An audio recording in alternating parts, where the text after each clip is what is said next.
हरे कृष्णा दंड प्रणाम आप सभी को। तो आज एक हम बहुत सुंदर विषय लेकर आए हैं, श्री गौर सुंदर। तो श्री गौर सुंदर श्री चैतन्य महाप्रभु का दूसरा नाम है। तो आज हम उनकी चर्चा करेंगे कि श्री गौर सुंदर कौन है और किस लिए आए हैं इस धराधाम में। और हमें उनका जब यशोगान करेंगे तो हमें उनका कृपा प्राप्त होती है। तो इसलिए हमें ज़्यादा से ज़्यादा श्री भगवान के पवित्र नामों का, भगवान की यश कीर्ति का गान करना चाहिए और उससे वो परम प्रसन्न होते हैं। तो श्री गौर सुंदर का ही श्री चैतन्य महाप्रभु हैं, जो जिनका आविर्भाव अभी आज से 500 वर्ष लगभग 500 वर्ष पूर्व हुआ। और श्रीमद् भागवतम के भी 11वें स्कंद में स्पष्ट लिखा है कि भगवान आएंगे, अपने छन्न रूप में आएंगे। और इतना ही नहीं, दूसरे शास्त्रों में ऋग्वेद, सामवेद और संहिताएं, उपनिषद, वेदांत सूत्र, हर शास्त्र में उनका उल्लेख मिलता है ना। वो हर शास्त्र में बताया गया कि भगवान स्वयं कहते हैं कि मैं गंगा तट पर जगन्नाथ मिश्र के घर में प्रकट होऊंगा और कलयुग और द्वापर की संध्या में नवद्वीप में मैं जन्म लूँगा। तो उनका आविर्भाव का वर्णन ऐसे स्पष्ट शब्दों में मिलता है। और भागवतम के 11वें स्कंद के 5वें अध्याय का 32वां श्लोक बहुत फेमस है। कृष्ण वर्णम त्रिषा कृष्णम सांगोपांगास्त पार्षदम यज्ञे संकेतनम प्राये यजंती सुमेधसा। जिसका अनुवाद इस प्रकार है। कलयुग में बुद्धिमान व्यक्ति ईश्वर के इस अवतार की पूजा करने के लिए सामूहिक कीर्तन करते हैं, जो निरंतर कृष्ण के नाम का गायन करता है। यद्यपि उनका वर्ण श्यामल कृष्ण नहीं है, किंतु वह साक्षात कृष्ण है। वे अपने संगियों, सेवकों, आयुधों तथा विश्वास पात्र साथियों की संगत में रहते हैं। तो यहाँ पर बहुत स्पष्ट रूप से बता रहे हैं कि जो बुद्धिमान व्यक्ति हैं, सुमेधा का मतलब है कुशाग्र बुद्धि वाले व्यक्ति, तो वो यजन पूजन करेंगे। और भगवान के अवतार 3 युगों में होते हैं, लेकिन कलयुग में जो होता है वो छन्न अवतार के रूप में होते हैं, यानी छुपा हुआ अवतार। तो चैतन्य महाप्रभु जो है वो छन्न अवतार हैं, छुपे हुए रूप में आए हैं। और उनका जो वर्ण है वो कृष्ण नहीं है, वो गोरे रंग के हैं, है ना, सुनहरे रंग, गोल्डन कॉम्प्लेक्शन में था। क्योंकि श्री कृष्ण चैतन्य राधा कृष्ण नहीं अन्य, श्री कृष्ण चैतन्य महाप्रभु राधा और कृष्ण का मिलित स्वरूप है। तो वे अपने संगी के साथ, पार्षदों के साथ आएंगे और मुख्यतः उनका कार्य होगा संकीर्तन यज्ञ। वो संकीर्तन यज्ञ करेंगे और सारी पृथ्वी पर वे हरि नाम का प्रचार करेंगे। तो वे स्वयं भी हरि नाम लेंगे और साथ में इसका प्रचार भी करेंगे। तो जो बुद्धिमान व्यक्ति होंगे, मनुष्य होंगे, वही उनका इस अवतार की पूजा करेंगे, उनका यजन करेंगे और हरि नाम संकीर्तन द्वारा उनको प्रसन्न करेंगे।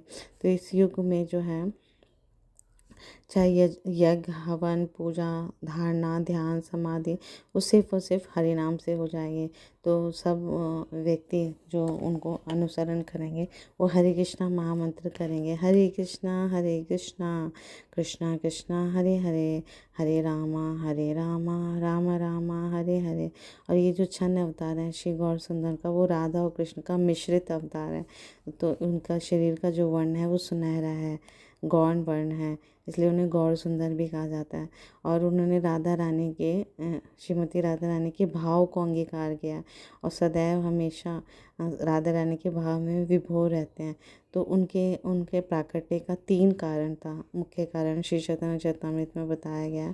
पहला कारण था कि वो सारे लोगों को, सारे पतित जीवों को, सबको श्री कृष्ण की भक्ति सिखाने के लिए आए कि कैसे की जाती है भगवान श्री कृष्ण की भक्ति। उसका शिक्षण किया और अपने आचरण से सिखाया। और स्वयं पूरे भारत में, विशेषतः दक्षिण भारत में, है ना, ज़्यादा, और भी पूर्वी भारत में उन्हें संकीर्तन यज्ञ से, है ना, कृष्ण भावना भावित किया। और ये उनका गौड़ कारण है, मुख्य कारण नहीं है। दूसरा कारण जो बताया गया है वो ये है कि जब अद्वैत आचार्य ने देखा कि नवद्वीप में, है ना, उस वक्त नवद्वीप बहुत बड़ा था, पूरा बंगाल। तो पूरे बंगाल में वो जो है मायावादी और निर्विशेषवादियों का बोलबाला था। लोग पूजा तो करते थे अन्य देवी देवताओं की, है ना, लेकिन कृष्ण विष्णु भक्ति को भूल गए थे। इवन ब्राह्मण जो वेदों में पारंगत थे वो भी ठीक ढंग से पूजा अर्चना या हरि नाम को इम्पोर्टेंस नहीं देते थे, महत्ता नहीं, स्वयं भी नहीं जानते थे और लोगों को नहीं बताते। तो इस तरह से लुप्त हो गया था विष्णु भक्ति, कृष्ण भक्ति लुप्त प्राय होने लगी थी और बहुत ज़्यादा मायावाद का बोलबाला हो गया था। तो श्री अद्वैत आचार्य और गिने चुने भक्त जो भगवान श्री चैतन्य महाप्रभु से पहले आविर्भूत हुए, तो उनसे ये सहा नहीं जा रहा था, है ना, कि कितना ज़्यादा इस कलयुग में सिर्फ और सिर्फ भगवान के पवित्र नामों से तर सकते हैं और वही लोग ले नहीं रहे, है ना, गा नहीं रहे, तो कैसे इनका उद्धार होगा, कैसे वो अपने जीवन का परम लक्ष्य प्राप्त करेंगे। तो श्री अद्वैत आचार्य की करुण पुकार से, है ना, उन्होंने बहुत हृदय से भगवान को पूरा पुकारा, है ना, और गंगा नदी के किनारे शालिग्राम की सेवा वो तुलसी पत्र और गंगा जल से करते थे और करुण पुकार करते थे कि आइए, आप जल्दी शीघ्र आइए और इस पृथ्वीवासियों का उद्धार कीजिए, इनको भक्ति प्रदान कीजिए। और तीसरा कारण था भगवान श्री कृष्ण को ये इच्छा हुई कि राधा रानी मेरे प्रेम को कितने भाव से आस्वादन करते हैं। जब भी वो राधा रानी से मिलते थे भगवान श्री कृष्ण, तो वो देखते रह जाते थे कि मेरे से ज़्यादा आस्वादन इन्हें हो रहा है ना, ये मेरे से प्रेम करती हैं, मैं भी प्रेम करता हूँ लेकिन मैं इतना भाव विभोर नहीं होता जितना ये मेरे प्रेम में भाव विभोर होती है। तो ये राधा भाव या महाभाव जो है वो किसी मनुष्य में प्रकट नहीं होते, ये स्नेह से आगे का भाव है ना। तो हम ये जानते हैं कि स्नेह, मान, प्रणय, राग, अनुराग, भाव, महाभाव ये आध्यात्मिक जगत में होते हैं और ये सब राधा रानी में प्रकट होते थे। तो भगवान श्री कृष्ण को ये उत्कट इच्छा हुई कि राधा रानी इतनी उल्लसित, प्रफुल्लित और मेरे प्रेम में आनंदित रहती है, तो ज़रूर मुझे भी इसका आस्वादन करना चाहिए। तो भगवान श्री कृष्ण चैतन्य महाप्रभु के रूप में आए, जो राधा रानी का भाव लेकर आए, उनका आस्वादन किया। तो सदैव वो श्री चैतन्य महाप्रभु राधा रानी के भाव में डूबे रहते थे। तो इसलिए श्री चैतन्य महाप्रभु युग अवतार और छन्न अवतार कहे जाते हैं। तो इसलिए लोग ज़्यादातर उन्हें नहीं जानते क्योंकि वो छन्न रूप में हैं, छुपे हुए अवतार हैं।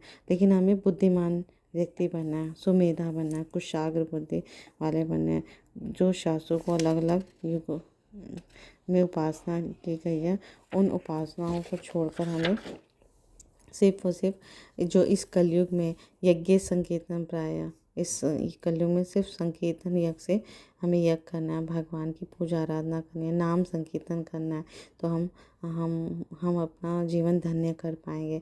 तो जब इस संकीर्तन यज्ञ से हम राधा कृष्ण की उपासना करते हैं तो कलयुग में ध्यान, धारणा, समाधि इत्यादि चलेगा ही नहीं। तो किसी के पास क्योंकि धैर्य भी नहीं है और इतना धन भी नहीं है कि बड़े बड़े यज्ञ करे या तीर्थ यात्रा करे, तो हमें यह संकीर्तन बहुत ही सरल है, इसको किसी भी अवस्था में कहीं भी और अकेले भी बैठ के हम जपा कर सकते हैं हरे कृष्ण महामंत्र के, और जब हम सामूहिक रूप से भी संकीर्तन कर सकते हैं तो ये पूर्ण रूप से सफलता दिलाएगी, है ना। तो भागवतम में एक बहुत सुंदर श्लोक आता है जिसमें बताया है नाम की महिमा। अहो पशु अतो गरियान यज्जिह्वाग्रे वर्तते नाम तुभ्यं ते तपस्ते जो सस्नु आर्या ब्रह्मानुचूर्णाम गृह्णन्ति ये ते। ओ वे कितने धन्य हैं जिनकी जिह्वाएं आपके पवित्र नाम का जप करती हैं। कुत्ता खाने वाले वंशों में उत्पन्न होते हुए भी ऐसे पुरुष पूजनीय हैं जो पुरुष आपके पवित्र नाम का जप करते हैं। उन्होंने सभी प्रकार की तपस्याएं तथा हवन किए होंगे और आर्यों के सदाचार प्राप्त किए होंगे। आपका पवित्र नाम का जप करते रहने के लिए उन्होंने 30 स्थानों में स्नान किया होगा, वेदों का अध्ययन किया होगा और अपेक्षित हर वस्तु की पूर्ति की होगी। तो यहाँ पर हमें समझ आता है कि भगवान का पवित्र नाम कितना शक्तिशाली है, सशक्त है। जब हम जैसे ही कहते हैं हरे कृष्णा कृष्णा कृष्णा हरे हरे, हरे रामा राम रामा हरे हरे, तो भगवान के पवित्र नाम का जो भी मनुष्य जप करते हैं तो उन्होंने अपने पिछले जीवन में सारी तपस्याएं, हवन, तीर्थ स्थानों में स्नान, वेदों का अध्ययन सब कुछ उन्होंने कर लिया होगा। और वो उसका जन्म चाहे किसी भी परिवार में हुआ हो, निम्न परिवार में हुआ या उच्च कुल में, इससे कुछ भी फ़र्क नहीं पड़ता, उसे भगवत प्राप्ति होके ही रहेगी। तो इस तरह से हम देखते हैं कि श्री चैतन्य महाप्रभु कितने दीनानाथ है, करुणानाथ है। उन्होंने सबको ये हरे कृष्ण महामंत्र दिया और सभी को बिना भेदभाव के सबको बाँटा और सबसे कृष्ण भक्ति में, कृष्ण भावना भावित बनाया सबको। तो इस तरह से अगर हमें अपना जीवन धन्य बनाना है तो और भगवान के रूप में वो स्वयं भक्त बन के आए और भक्ति करके सिखाया कि कैसे हमें भक्ति करनी है, भगवान कृष्ण का प्रेम प्राप्त करना है। तो बहुत ही सरल बना दिया उन्होंने ये भक्ति का ये मार्ग। तो हमें अपना जीवन धन्य बनाना है तो हमें भगवान श्री चैतन्य महाप्रभु गौर सुंदर के आज्ञा का, आदेश का पालन करना है और अपना जीवन कृतार्थ करना है, धन्य करना है। तो इसलिए हम इस हरे कृष्णा महामंत्र को सतत और नियमित रूप से गाते हैं, संकीर्तन यज्ञ से श्री श्री राधा कृष्ण की आराधना करते हैं, उन्हें प्रसन्न करते हैं, तो हमारा जीवन सफल हो जाएगा। Thank you so much Guru Maharaj.